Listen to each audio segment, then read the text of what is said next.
The fact of the matter is, if I were running for president and I were to take out one ad, the ad would be a stadium filled with 15,000 children. 15,000 children. Just a stadium filled with 15,000 children. And the ad would have two subtitles. The first subtitle would be Joe Biden and Kamala Harris killed these children. Second subtitle, do you really want to vote for her? Mm. That's it. They killed them.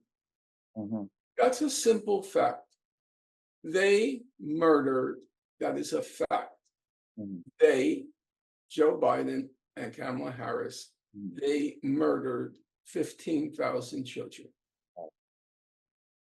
So that to me is an irrefutable, indisputable, incontestable fact. They murdered 15,000 children.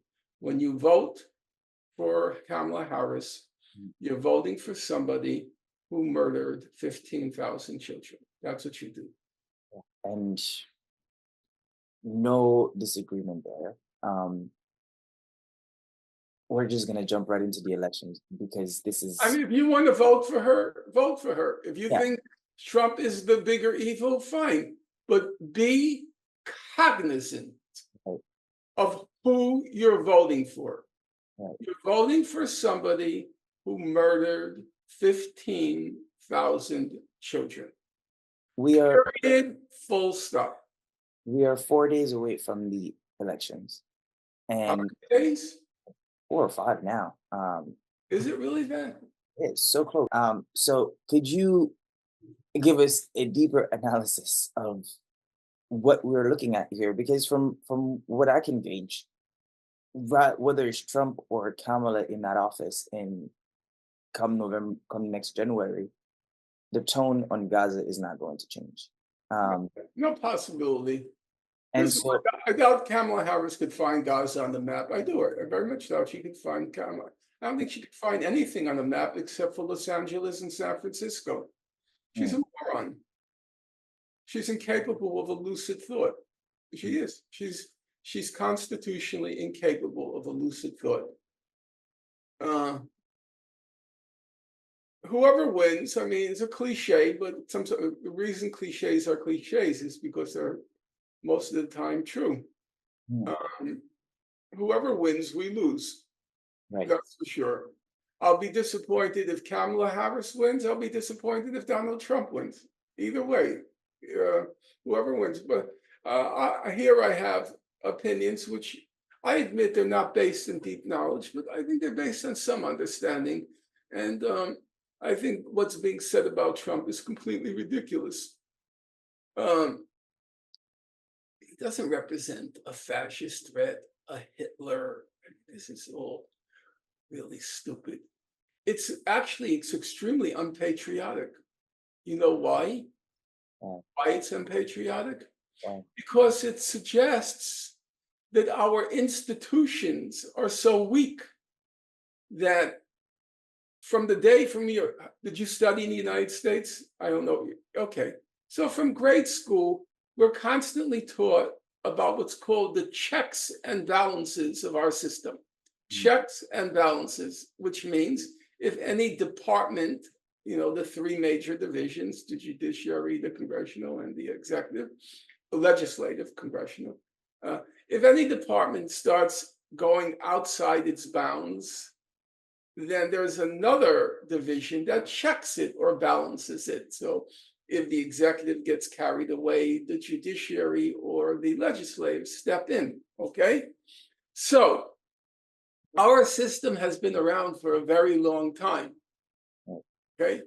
And the institutions in our system are deeply entrenched.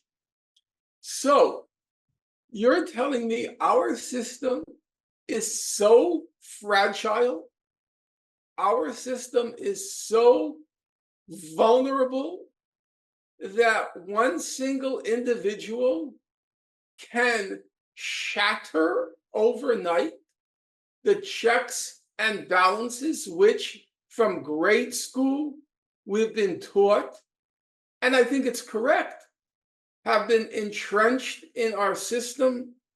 That doesn't sound very plausible to me. It's also very unpatriotic.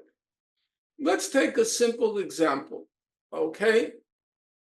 So you take the justices on our Supreme Court. Uh, let's take two who I know reasonably well. Justice Roberts, the Chief Justice of the Supreme Court, and Justice Gorsuch. Now, both of them are very smart. No two ways about it. Roberts is very impressive. I've read his decisions, I've read his dissents. He's a smart guy. They're both 100% pro-business.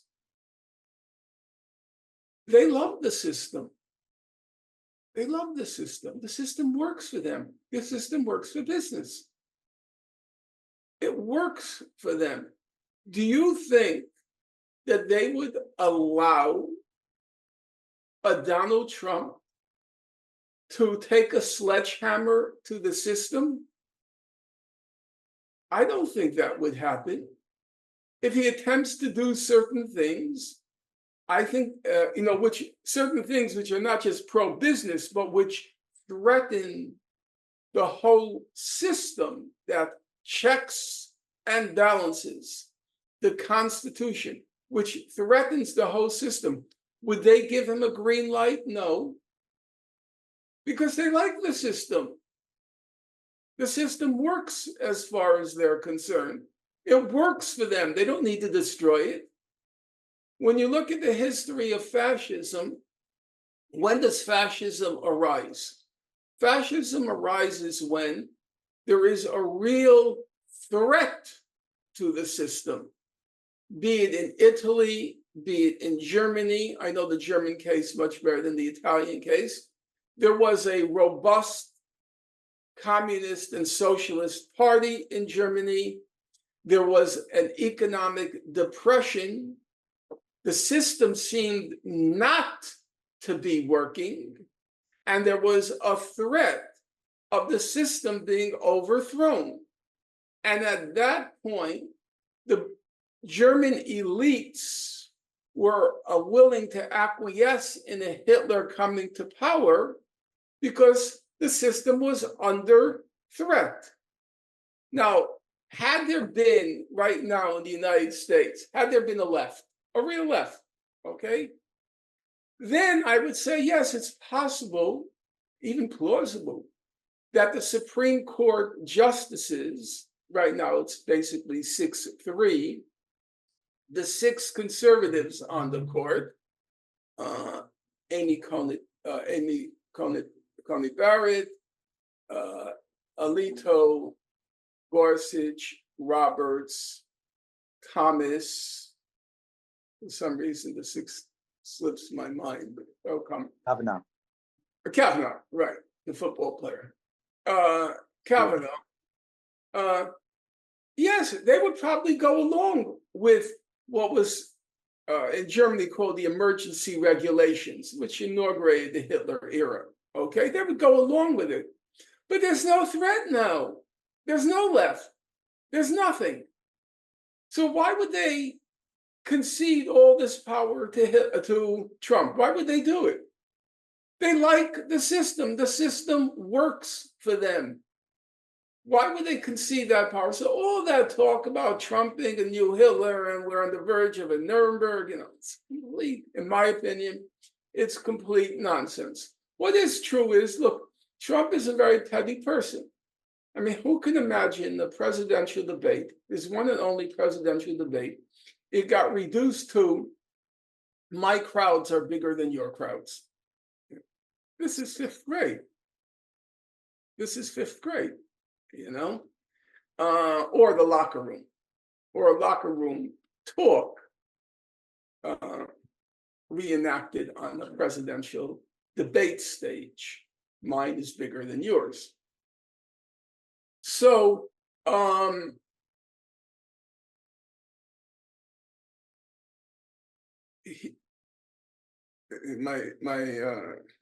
Yeah, so he's a petty guy. So when he's comes into office, he's going to go after the judges who gave him a hard time in all those cases. And unfortunately, it's not because he cares about the issues, which he doesn't, but he cares about the people associated with the issues. It's very different. He's going to go after all the quote unquote liberal causes, not because he gives a darn about it. Look, he was a New Yorker. You know, when you're a New Yorker, being quote unquote liberal is kind of in your bones. He used to go to the same parties. If you look, I think he was at, or the Clintons were at his wedding, or he was at the Clinton. No, he wasn't at the Clintons' wedding. But you see all these pictures. They all fraternized. They were all friends. They say politics ends at the river's edge. You know that expression. Yeah. It simply means when it's a foreign war, then there's no politics anymore. We have to all come together. Politics, Yep. and it's the same thing with the ruling elite. When it comes to money, that's where politics ends. Then they're all together. They're all together. Politics ends when it comes to our pocketbook. Okay, so they all fraternized together. They were all friends. Uh, so he doesn't care about the issues. But unfortunately, those issues are attached to people who he deeply resents. So to go after the people, he will go after the causes they represent. And that means the whole quote unquote liberal agenda. Uh, he has no idea. And there was actually an article, a typically stupid article in the New York Times by this guy, Peter Baker. I think it was on Sunday. And he said, Trump is a fascist, Trump is a Hitler, Trump is a Stalin, blah, blah, blah, blah, blah. But then they interviewed John Bolton, who he's a monster, a certifiable monster. They interviewed John Bolton, and Bolton said, Trump's mind is not big enough to have an idea like fascism, which is true. He's not delivering an ideology when he speaks. I mean, when you listen to Hitler speak, there's an ideology there. It's crazed, it's a lunatic, but it's an ideology. Trump is just trash jokes. So there's no Hitler there. There's a nasty guy and petty, nasty and petty. And on the domestic front, it will be a disaster unless a movement mobilizes. He has to deliver something, and he will deliver it on immigrants, presumably. I can't tell you because I don't know the logistics of the law and the logistics of trying to carry out a mass deportation. But he's unfortunately now he has to deliver on it because he made a key point of his candidacy, so he has to deliver on it. So that will be a problem. Foreign policy, I think he will probably be better, in my opinion. I think he's a bully. He's not just a fifth grader pettiness, but he likes to bully weaker places. So he'll go at Gaza, bomb it to the Stone Age. Iran, he may give Israel the green light. But on Russia and China, because they're strong, that's all he respects. He respects power. He will not, in my opinion, he won't tangle with them. Because Trump is fundamentally, when you get older, it's a question of a leopard can't change its spots. He's fundamentally a real estate developer. And what does that mean? I know this is going to sound petty, but I think it's true. He doesn't like destruction. He likes construction.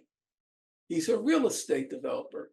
When he looks at the country, his first reaction is not what its politics are, not what its population is, not what its culture is. His first reaction is, how many hotels do they have? How many golf courses do they have? How many casinos do they have? Are there prospects for Jared to develop there? That's all he thinks about. his mentality is not fundamentally one of destruction, in my opinion. Now, he is a bully. And so with weaker places, yes, destroy. I know that. Pulverize. But with places like Russia and China, I don't believe so. So I think on foreign policy, he'd probably be better. I mean, what I'm taking away from this is an indictment of the system, that the thing that it produces for us, the illusion of choice that it gives us, is a Trump and a Kamala, when this country is filled with some of the most brilliant people Yeah, on I think it's a devastating indictment of our system, the state of our system, that in the last presidential election, out of 370 million people, the best they could come up with, our system could produce, our system could yield, was Trump and Biden. And this time, the best our system could produce out of 370 million people, many of whom, as you said, are very brilliant, very talented, very gifted, was Trump and Kamala Harris. It tells you the system has reached a phase of decline, which it seems it can't repair. It's unable. A body can be in decline, and this is still the human being has tremendous recuperative powers. And so somebody could be very ill. I remember I was struck when my parents passed through the concentration camps, uh, my father passed, and the death camps. They were in Majdanek and Auschwitz. And yet I have hanging on my wall pictures of them from 1947, which is 2 years after they were liberated. Now, I was told when my mother was liberated, she lost all her hair. She was not able to speak for 6 months. Her friend told me that. She never told me that, my mother. And yet, if you look at the pictures, or hold on for one half second, I'm going to just bring them over to you.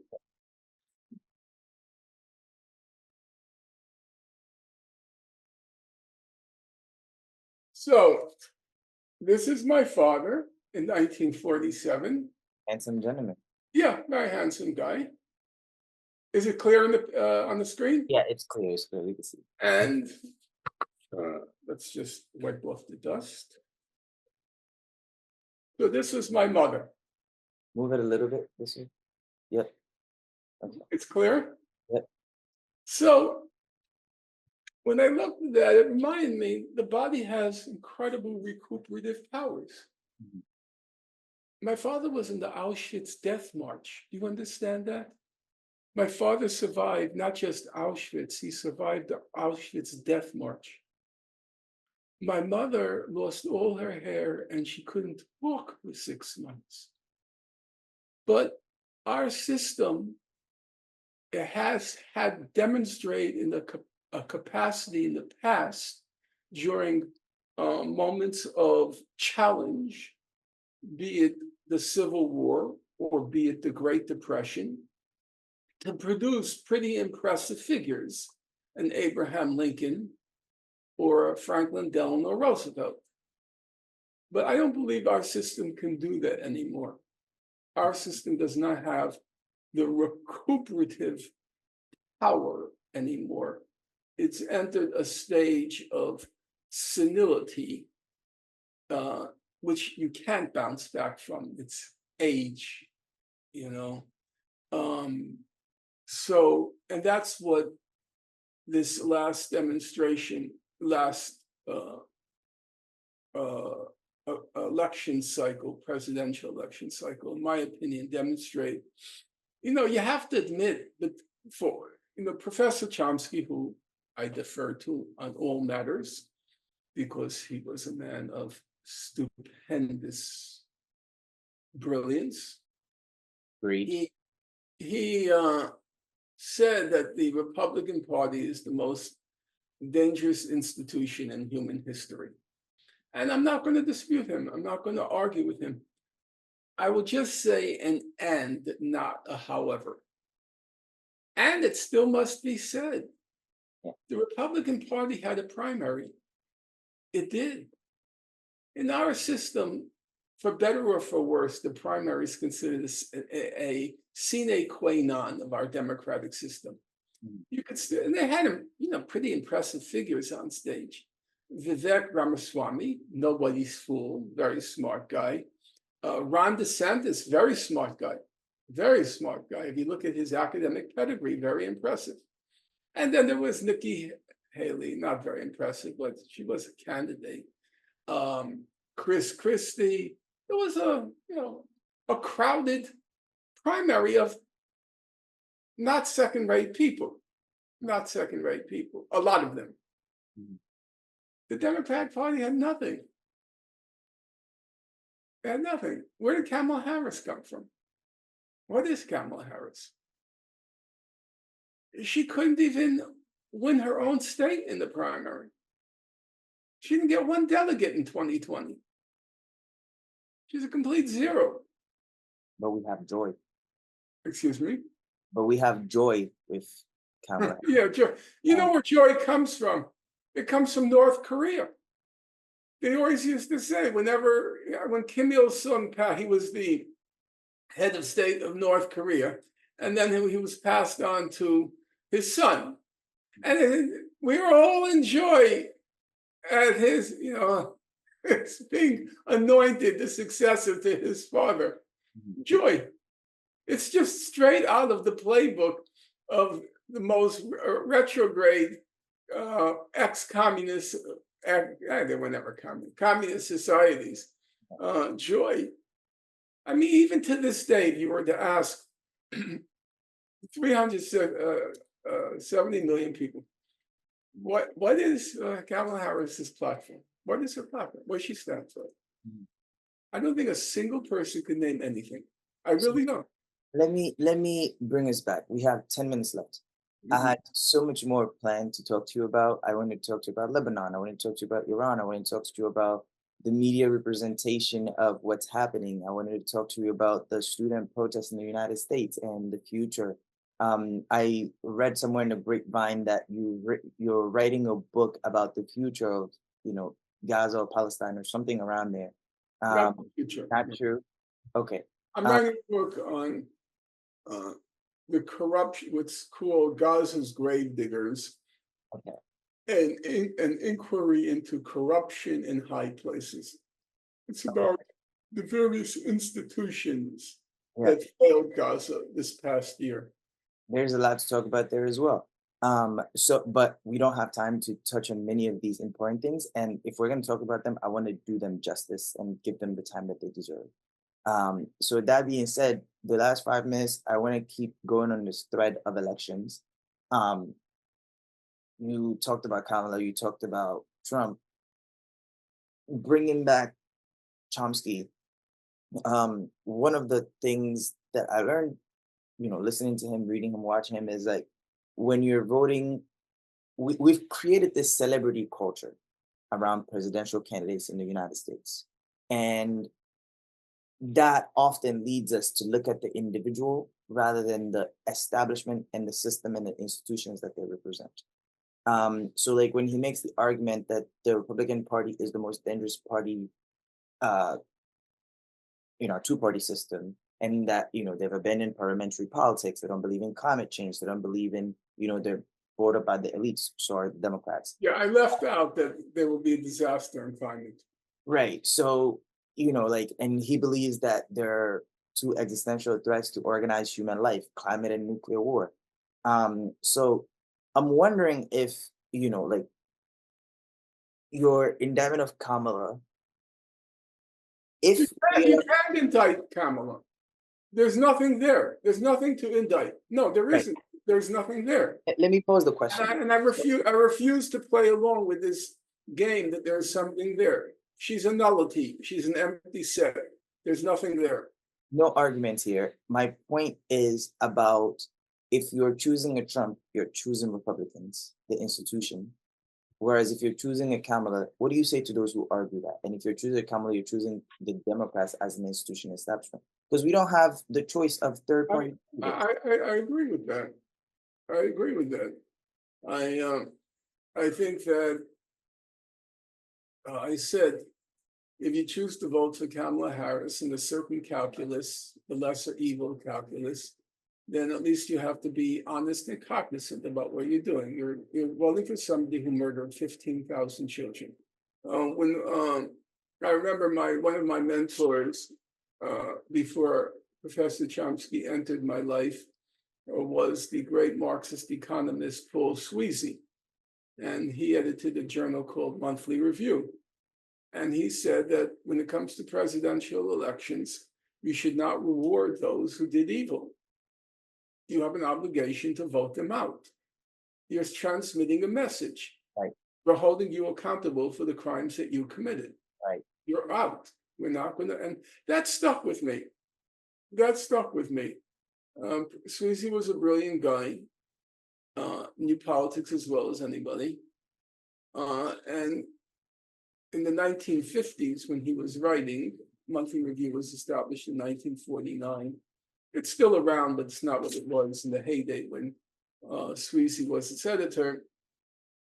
They did have to make lesser evil choices. It was the Republicans and the Democrats during the Cold War, and both were evil. And they said you shouldn't reward those who committed evil or heinous acts. It was not much different than, in 68, where Lyndon Johnson was held accountable for the war in Vietnam, rightfully, Mhm. and not voting for him meant voting for Richard Nixon. Right.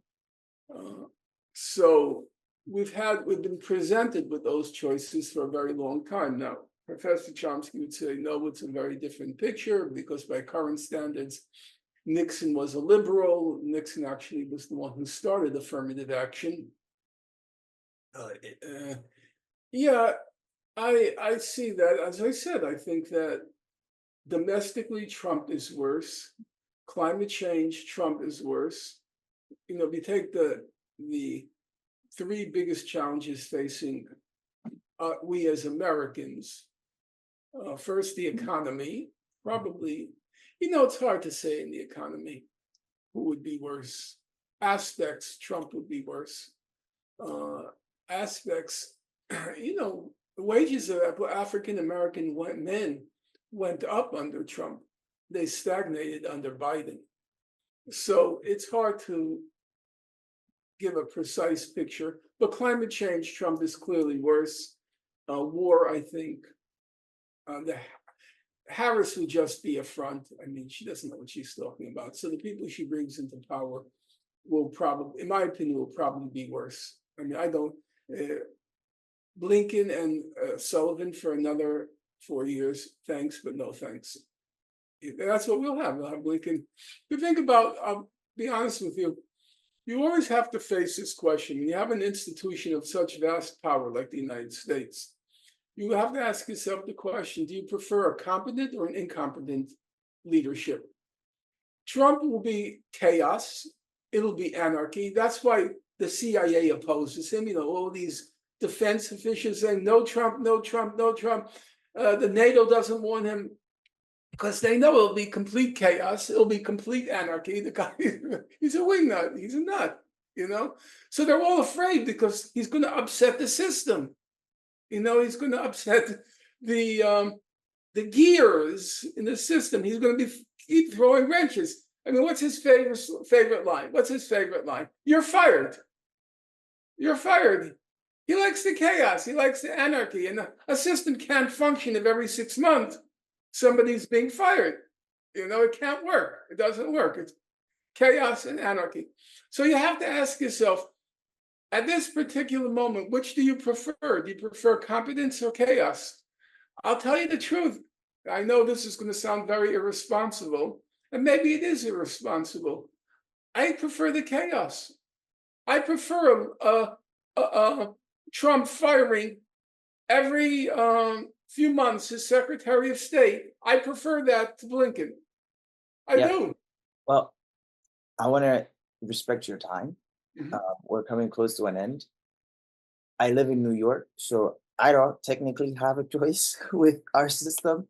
So I'll be casting my ballot for a third party candidate just because I cannot bring myself to vote for Kamala Harris For and child killers. or Trump for that matter of I fact. wouldn't. I But would not vote for Trump. I'm telling you, whoever wins, we lose. yeah, at the end of the day, we're the losers of this system. And until You want to validate a party that had no primary. You want to validate a prime the most elementary aspect of of our democracy, of our bourgeois democracy. Not even a primary. She was handpicked by basically first Biden. And you know why Biden nominated her. You know why Biden. Remember? Do you remember the money sequence? can so easy. What? I said one of the reasons I Oh, read, there was only one reason why he nominated her. You know why? He was sure she would lose, and he was going to stick it to them for throwing him out. So his basic message: you don't want me? okay, Now who you're stuck with? And when he did that, if you remember the party elders, Nancy Pelosi, Chuck Schumer, and Barack Obama, none of them endorsed her at the beginning because they knew disaster.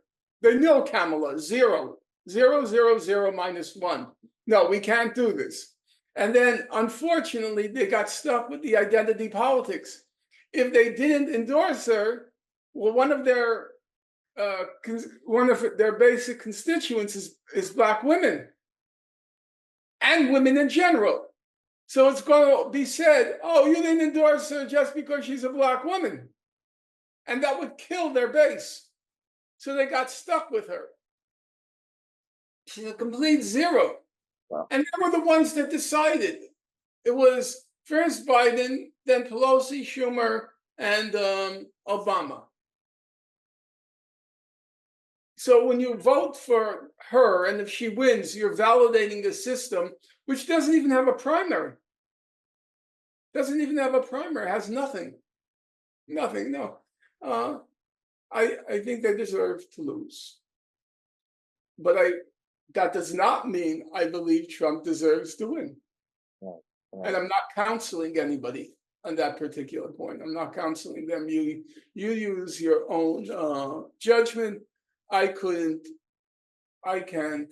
I couldn't support a candidate that presided over the murder of 15,000 children, or 20,000, or maybe 30,000. Nobody knows.